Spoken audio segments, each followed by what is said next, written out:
Hello students, we are starting a chapter of political science, the Cold War era.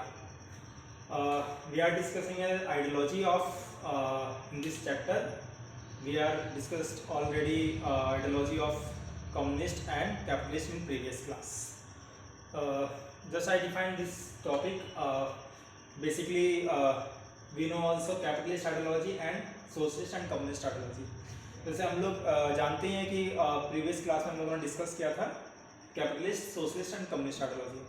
अगर आपने ये जो ideology को आपने अपने अंडरस्टैंड कर लिया ना, तो समझ लो ना 12th क्लास की जो फर्स्ट बुक है आपका, उसमें 95 प्लस तो मिनिमम आपके आएंगे, क्योंकि इसी के बेस पे है पूरी बुक। ये आइडियोलॉजी समझना बहुत इंपॉर्टेंट है, जिसको मैं बहुत डीप समझाऊंगा, और डीप समझेंगे तभी अंडरस्टैंडिंग बनेगी।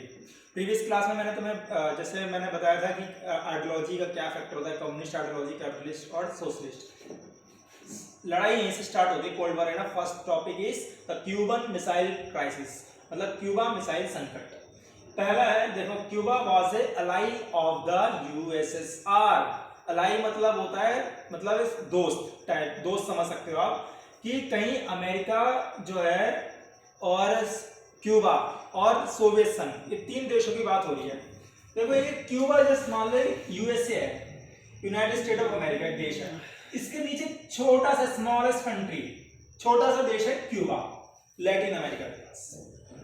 अब ये क्यूबा है, ये क्यूबा यूएसए में दोनों में लड़ाई क्यों है, दोनों में क्यों क्लैश चल रहा है, उसके पीछे मेन रीजन मैं इस फ्लो चार्ट के थ्रू बता देता हूं। यूएसए जो है वो कैपिटलिस्ट आइडियोलॉजी को फॉलो करता है, मतलब पूंजीवाद। और कैपिटलिस्ट आप लोग मैं प्रीवियस क्लास में बता चुका हूं क्या होता है कैपिटलिस्ट। कैपिटलिस्ट मतलब होता है profit based society, free market society, मतलब जहां पर सिर्फ प्रॉफिट के लिए काम होता है, फ्री मार्केट के लिए काम होता है, जिसमें गवर्नमेंट का इंटरफेरेंस ना के बराबर होता है। जैसे एग्जांपल के लिए हमारा हेल्थ, एजुकेशन, फैसिलिटीज, जितनी फैसिलिटीज हैं, इसमें आप किसको देते हैं, प्राइवेट सेक्टर को ज्यादा इंपॉर्टेंस दी जाती है कैपिटलिज्म में कंपैरिजन टू गवर्नमेंट सेक्टर के। तो ये कैपिटलिस्ट आइडियोलॉजी कौन फॉलो करता है, यूएसए। तो यूएसए हो गया कैपिटलिस्ट। अब आ जाओ क्यूबा, सारी टेंशन क्यूबा की है। क्यूबा कौन से मॉडल को फॉलो करता है, सोशलिस्ट और कम्युनिस्ट मॉडल को। और यूएसएसआर का मतलब होता है यूनियन सोशलिस्ट सोवियत रिपब्लिक। ये टोटल मिलाकर 15 कंट्रीज को मिलाकर बनता है यूएसएसआर। सबसे पहले रशिया में आइडियोलॉजी फॉलो हुई थी। देन 15 कंट्रीज में कम्युनिस्ट आइडियोलॉजी को फॉलो किया गया, उसको हम लोग क्या बोलते हैं, यूएसएसआर। तो क्यूबा भी कम्युनिस्ट कंट्री है, यूएसएसआर भी कम्युनिस्ट कंट्री है। अब ये कंट्री क्यूबा कहां पर है, जस्ट यूएसए के पास। अब देखो, चूहा और बिल्ली साथ नहीं रह सकते, याद रखना। तो बिल्ली कौन है, अमेरिका, चूहा कौन है, क्यूबा। क्यूबा क्या है, छोटा सा देश है, और यूएसए क्या है, बिल्ली है। तो अगर मान लो क्यूबा को अगर बचाना है, तो छोटा सा देश है, उसकी हेल्प कौन करेगा, तो इसका जो अलाई कौन है, यूएसएसआर, वो इसकी मदद करेगा। तो ये टेंशन हो रही थी यूएसएसआर को, मतलब सोवियत यूनियन को, कि कहीं USA would invade communist rule in Cuba, मतलब जो क्यूबा में कम्युनिस्ट रूल है उसको खत्म ना कर दे। कौन खत्म ना कर दे, यूएसए।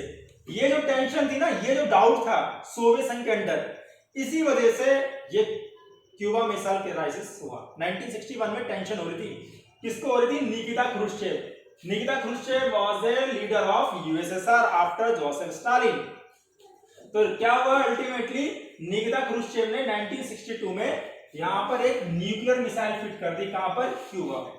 क्यों फिट करी, उसको ये डर लग रहा था कि अगर यूएसए ने इन्वेड किया, मतलब उसमें कुछ भी किया, उसने तख्ता पलट कर दिया, उसमें कम्युनिस्ट रूल को खत्म कर दिया, तो अपने डिफेंस के लिए क्यूबा इसके ऊपर न्यूक्लियर मिसाइल छोड़ सकता है। तो ये एक फैक्ट था। दूसरा फैक्ट, जब क्यूबा में यूएसएसआर ने जो ये न्यूक्लियर मिसाइल फिट करी, अमेरिका को इसकी कोई इंफॉर्मेशन नहीं थी। After 3 weeks later American become aware of it means इसके बारे में अमेरिका को कब मालूम चला, 3 हफ्ते बाद। और उसके लीडर कौन थे, जॉन एफ कैनेडी। क्यूबा के लीडर कौन थे उस टाइम पर? Fidel Castro. और यूएसएसआर के लीडर कौन थे? निकिता क्रुश्चेव। अब ये दोनों तो एकदम सेम थे, निकिता क्रुश्चेव और फिदेल कास्त्रो एक ही आइडियोलॉजी के थे। तो जॉन एफ कैनेडी ने, एक एग्जांपल देता हूं मैं, मान लो दो लोग खड़े हैं, अगर कोई मुझे आके थप्पड़ मार देगा और मैं भी उसको थप्पड़ मार दूं तो इससे लड़ाई बढ़ेगी या सॉल्व होगी? ऑब्वियसली लड़ाई बढ़ेगी। तो सॉल्यूशन कैसे होगा? वो अमेरिका ने ये सॉल्यूशन निकाला। अमेरिका ने इसका सॉल्यूशन पीसफुली, शांति तरीके से निकाला। अब इसमें न्यूक्लियर मिसाइल तैनात कर दी। कहां पर? यूएसए में, क्यूबा में, यूएसए को डराने के लिए। तो यूएसए ने क्या किया? कॉम्प्रोमाइज पॉलिटिक्स करने शुरू करी, मतलब कि लड़ाई झगड़ा ना हो, कोई कॉन्फ्लिक्ट्स ना हो, कॉन्फ्लिक्ट्स पीसफुली रिजॉल्व हो जाए। इसने बात करी यूएसएसआर से, क्यूबा से। देन क्या हुआ? क्यूबा से यूएसएसआर ने वो मिसाइल हटा ली, और हटाने से क्या हुआ? पूरी तरीके से ऐसा लग रहा था कि कोल्ड वॉर चल रहा था उस टाइम पर, ऐसा लग रहा था कि कहीं थर्ड वर्ल्ड वॉर ना हो जाए। थर्ड वर्ल्ड वॉर का मतलब था कि दुनिया दोबारा से लाखों लोगों का मरना और क्राइसिस। तो अल्टीमेटली ये न्यूक्लियर मिसाइल वापस हटा ली, और अल्टीमेटली क्या हुआ? ये सॉल्यूशन हो गया। इसी को हम लोग बोलते हैं ना, Cuban missile crisis was a high peak of the cold war, मतलब शीत युद्ध की चरम अवस्था थी। मतलब ऐसा लग रहा था कि क्यूबा मिसाइल क्राइसिस से थर्ड वर्ल्ड वॉर हो जाएगा, लेकिन थर्ड वर्ल्ड वॉर नहीं हो पाया। तो ये हमने ये मालूम किया कि किस तरीके से ये क्यूबन मिसाइल क्राइसिस हुआ था।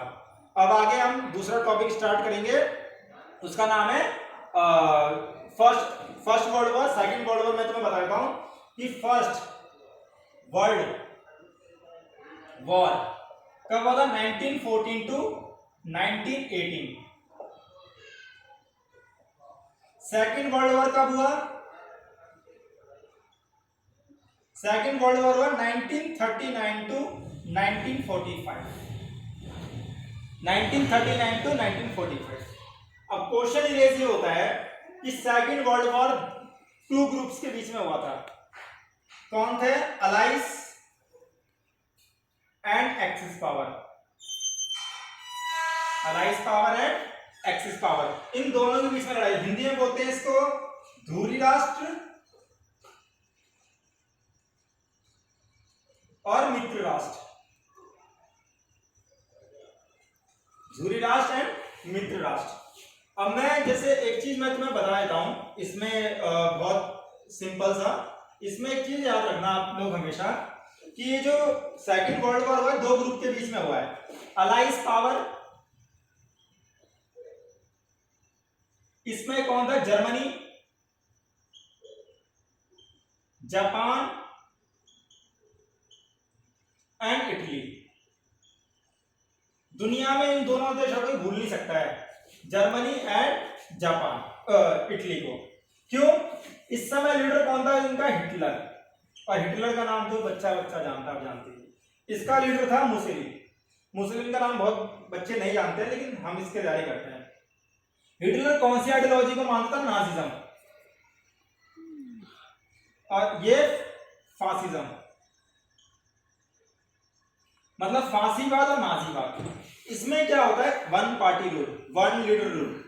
क्या है? अपने लोगों का ब्रेन वॉश किया था इसने। उस समय जर्मनी में जब फर्स्ट वर्ल्ड वॉर खत्म हुआ था 1918 में, तो सबसे ज्यादा अगर किसी को इकोनॉमिक क्राइसिस हुआ था, मतलब संकट हुआ था, जर्मनी को हुआ था। तो इनको एक ऐसे लीडर की तलाश थी जो इनकी प्रॉब्लम को सॉल्व कर पाए। हिटलर ने ये लोगों को दिखाया कि मुझसे अच्छा लीडर कोई है नहीं। कहां पर? पूरे जर्मन में। इसने पहले जर्मनी के लोगों का ब्रेन वॉश किया।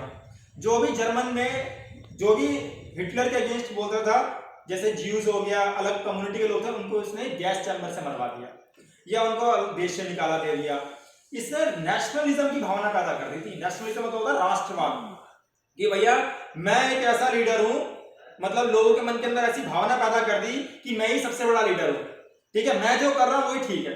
लोगों को भी लगता था हाँ हिटलर से अच्छा लीडर कोई नहीं है। मतलब ऐसा ब्रेन वॉश किया था इसने अपने लोगों का कि लोगों को लगता था कि हिटलर गलत काम भी करता था ना, तो लोगों को लगता था कि नहीं ये सही काम कर रहा है। वो लोगों को मरवा रहा था ज्यूस, तो लोग तालियां बजाते थे, वाह।